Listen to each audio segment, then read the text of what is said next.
باب ایمان والوں کا عمل میں ایک دوسرے سے بڑھ جانا عین ممکن ہے۔ حدیث نمبر 22۔ ابو سعید خدری رضی اللہ تعالی عنہ نبی کریم صلی اللہ علیہ وسلم سے نقل کرتے ہیں کہ آپ صلی اللہ علیہ وسلم نے فرمایا، جب جنتی جنت میں اور دوزخی دوزخ میں داخل ہو جائیں گے، اللہ پاک فرمائے گا، جس کے دل میں رائی کے دانے کے برابر بھی ایمان ہو اس کو بھی دوزخ سے نکال لو۔ تب ایسے لوگ دوزخ سے نکال لیے جائیں گے اور وہ جل کر کوئلے کی طرح سیاہ ہو چکے ہوں گے۔ پھر زندگی کی نہر میں یا بارش کے پانی میں ڈالے جائیں گے۔ یہاں راوی کو شک ہو گیا ہے کہ اوپر کے راوی نے کون سا لفظ استعمال کیا۔ اس وقت وہ دانے کی طرح اگ آئیں گے جس طرح ندی کے کنارے دانے اگ آتے ہیں۔ کیا تم نے نہیں دیکھا کہ دانہ زردی مائل پیچ در پیچ نکلتا ہے؟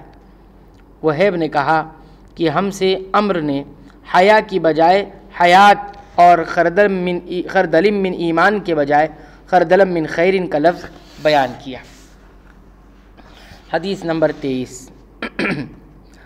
ابو سعید الخدری رضی اللہ تعالیٰ عنہ کہتے ہیں کہ رسول اللہ صلی اللہ علیہ وسلم نے فرمایا کہ میں ایک وقت سو رہا تھا، میں نے خواب میں دیکھا کہ لوگ میرے سامنے پیش کیے جا رہے ہیں اور وہ کرتے پہنے ہوئے ہیں، کسی کا کرتا سینے تک ہے اور کسی کا اس سے نیچے ہے۔ پھر میرے سامنے عمر ابن الخطاب لائے گئے، ان کے بدن پر جو کرتا تھا اسے وہ گھسیٹ رہے تھے، یعنی ان کا کرتا زمین تک نیچا تھا۔ صحابہ نے پوچھا کہ یا رسول اللہ اس کی کیا تعبیر ہے؟ آپ صلی اللہ علیہ وسلم نے فرمایا، اس سے دین مراد ہے۔ باب شرم و حیا بھی ایمان سے ہے۔ حدیث نمبر 24۔ سالم بن عبداللہ سے نقل کرتے ہیں کہ وہ اپنے والد عبداللہ بن عمر رضی اللہ عنہما سے کہ ایک دفعہ رسول اللہ صلی اللہ علیہ وسلم ایک انصاری شخص کے پاس سے گزرے، اس حال میں کہ وہ اپنے ایک بھائی سے کہہ رہے تھے کہ تم اتنی شرم کیوں کرتے ہو؟ آپ صلی اللہ علیہ وسلم نے اس انصاری سے فرمایا کہ اس کو اس کے حال پر رہنے دو، کیونکہ حیا بھی شرم بھی ایمان ہی کا ایک حصہ ہے۔ باب اللہ تعالیٰ کے اس فرمان کی تفسیر میں کہ اگر وہ یعنی کافر توبہ کر لیں اور نماز قائم کریں اور زکوٰۃ ادا کریں تو ان کا راستہ چھوڑ دو، یعنی ان سے جنگ نہ کرو۔ حدیث نمبر 25۔ ابن عمر رضی اللہ عنہما سے روایت ہے کہ رسول اللہ صلی اللہ علیہ وسلم نے فرمایا، مجھے اللہ کی طرف سے حکم دیا گیا ہے کہ لوگوں سے جنگ کروں اس وقت تک کہ وہ اس بات کا اقرار کر لے کہ اللہ کے سوا کوئی معبود نہیں ہے اور یہ کہ محمد صلی اللہ علیہ وسلم اللہ کے سچے رسول ہیں، اور نماز ادا کرنے لگیں اور زکوٰۃ دینے لگیں۔ جس وقت وہ یہ کرنے لگیں گے تو مجھ سے اپنے جان و مال کو محفوظ کر لیں گے سوائے اسلام کے حق کے، رہا ان کے دل کا حال تو ان کا حساب اللہ کے ذمے ہے۔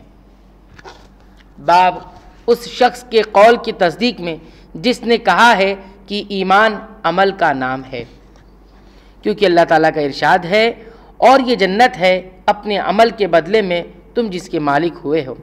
اور بہت سے اہل علم حضرات ارشاد باری تعالیٰ فَوَرَبِّكَ لَنَسْأَلَنَّهُمْ أَجْمَعِينَ عَمَّا كَانُوا يَعْمَلُونَ کی تفسیر میں کہتے ہیں کہ یہاں عمل سے مراد لا الہ الا اللہ کہنا ہے، اور اللہ تعالیٰ نے فرمایا ہے کہ عمل کرنے والوں کو اسی جیسا عمل کرنا چاہیے۔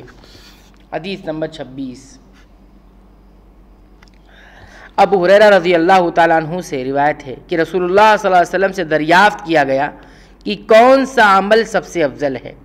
آپ صلی اللہ علیہ وسلم نے فرمایا، اللہ اور اس کے رسول پر ایمان لانا۔ کہا گیا اس کے بعد کون سا؟ آپ صلی اللہ علیہ وسلم نے فرمایا کہ اللہ کی راہ میں جہاد کرنا۔ کہا گیا پھر کیا ہے؟ آپ صلی اللہ علیہ وسلم نے فرمایا حج مبرور۔ اللہ تعالیٰ سے دعا ہے کہ رب العالمین تو ہمیں سنتوں کی حفاظت کی توفیق عنایت فرما، سنتوں کو یاد رکھنے کی توفیق عنایت فرما، اسی طرح اس کو دوسروں تک پہنچانے کی توفیق عنایت فرما، آمین۔